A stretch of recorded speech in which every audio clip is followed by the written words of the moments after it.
masters and they were discipline committee said they council and the antenna every month and as every when a year PTA meeting and it's a teacher being who this gra the first person is a born a man or mammy and our papa.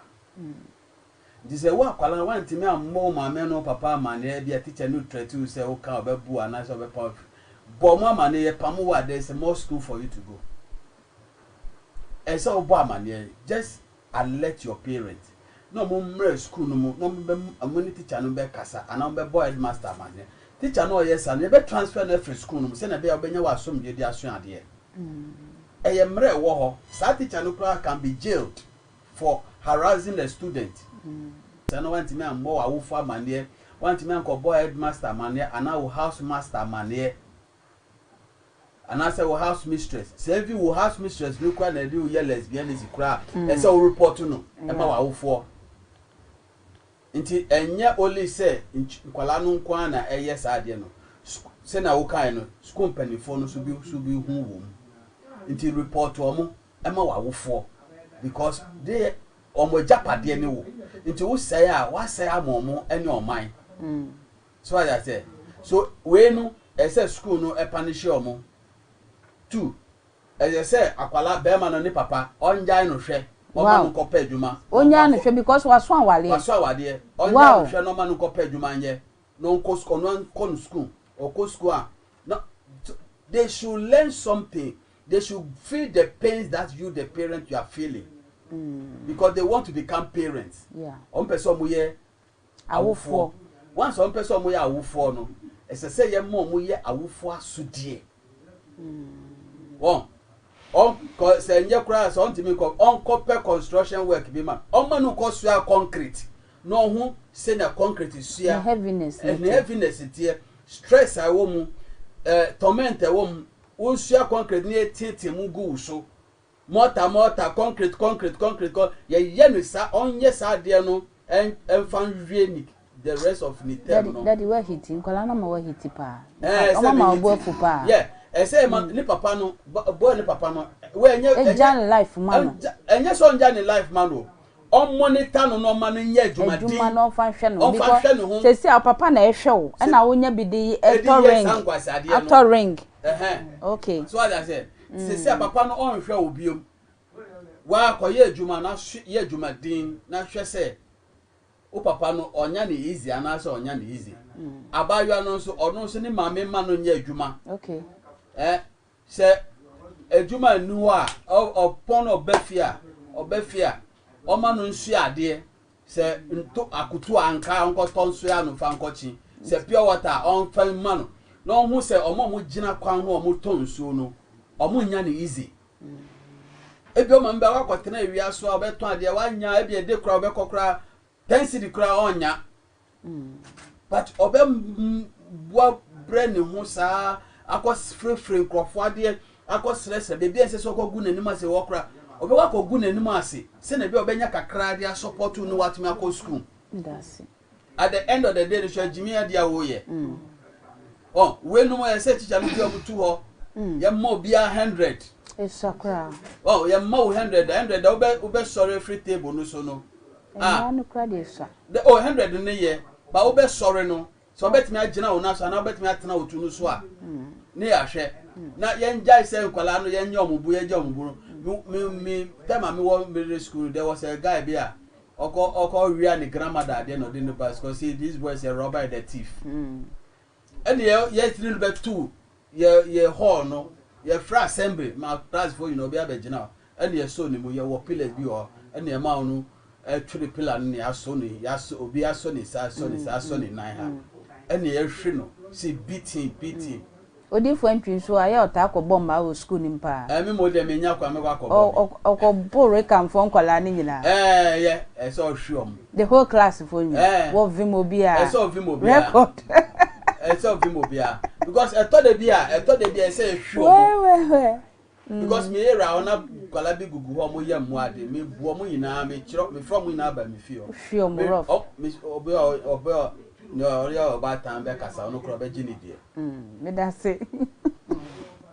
So they need to be disciplined. Discipline no ya jomo no mo ye ni omo peti. Onyi na the Jimmy ni sa afri ni kola brema we mu ina that omonya position bi wo mama. Enye Jimmy nkwa no ba Jimmy. Nene mama say omo maame ye responsible parent o. Enye say ni maame no mo nye responsible. Or there maybe wa ya kasa chiro ho so omo mfa. That's my point. So no. Because they get na maame ye na said there bibia you see they have initial leverage. They have initial leverage. Omo sha ase no nyama bi wo ho omo ye a ye mmo won chen so ye ntia won ye ja won wo ye ne wo pe nti ene na akofa sa abaso ya fe wo kan on fa biom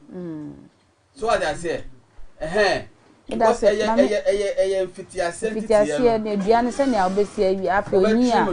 try ye mama wonim se awofo ni bi wo ho a so ode ne bana ko bura school nim se gain won si ho biom wonim se awofo bi te sa enye awofo bi ene wo ye awofo hende da won si school ni mu bie mu da 90 ne kura me di be ka ho sa kwala ne be den ni provision be san obi bia te se kwa wie no sisi awon se ade ba akon no kwa sisi ano ye je erade asi akire ko ye ko awose ye ne so ano ye fa mra ne nche ba sisi ade sisi ana e ka me se obata de ne ba no nya ko to school no wia adwuma ni ma bata be bro mo ti dwom a fridwada kopem memena na bi wa be fie ba nti san kwala no de bia me ja me hu o mo sa na me ka se akwala no efiri ano pa kopem na na two di asem ne ko na sum le futu be hwe ne ma tete na awofo yesu awofo ne se na yehu ya maame no yehu ya papa no ye ne kasa usori a uhu ma wo ya de me papa say no ordinary onya han nani a onim ne oka wanti a afen ne to ebe ye ohun adwuma ba sisi a ro ye bre ye de kutwom ebra ye de ba because we sister ne maame o kanta anakuma se akra ne maame no akra ne beda benya ne no ono ade ne pe na ye ni no de ye ni bibia nti edua no enyini a na eposi nti se no mani na keka ho ne maso de no adoson chese ne maame koye na maame ne akra ne sori ahomache no we hu maame o ka che ne se o socks ni we be fanto ha emfa we biom ye nye ni se kasa we menka nti akra no ani onuanom nketwa na no omo amuwa na ma sa dware se do dware se sipa esi nti sa de na ekoso no ya soso ani so zan say ye ho kire ye nti ne maame no kwahye dwom akwa homache papa ko ebi o so papa ni fie na mo jijom sister de gugu skedi da table so akrebo no ma etimi di be bo so me no woni maame ni mu da ampa nti no sankwala we no mu no wo bu ba benyina ba ye den na mo se maame wo ho akra de pon school ba no beto maame na maame anu aduane na nkora didi na maame a kira kwala no akasa kire no ni akra no ko school ni esi ye no so obo ne maame amane afutu an maame ode amano enanti sa nti se sun sa de na ekoso maame me se we nya ye hu we so hakase ba akani edi ye ne mususu firi se enkwala no ye ja omle na esi school no ye mo akwala biom dabi di ne nkora ne de wo mo pe ene wo school mu ho nti sa opai ofrifie de pe ene ono aye de ope ene osade akọ school nti ni se ya na ebehu no nti sisi a ne America ne se oba atan erade hu ye mobo ma ka abatan erade hu ye mobo ne ye nimra ye ho so se ewo mu se ye adwuma nenso ye ma no ye menti ne ye bre nenso ebedum rebi no ne mfaso obi amasa ankwala so akora we ne dach every say ene ohunu say wanya dofo na dadi kan wo bi enu ni nyina no ababa we be hu be ma o chance aba mu we oba no so be ma no so be hu aba ya no o chance we enu ni nsam it sata mo no de wo ye mfaso e ba so de say na ni nyina no awofo ka ho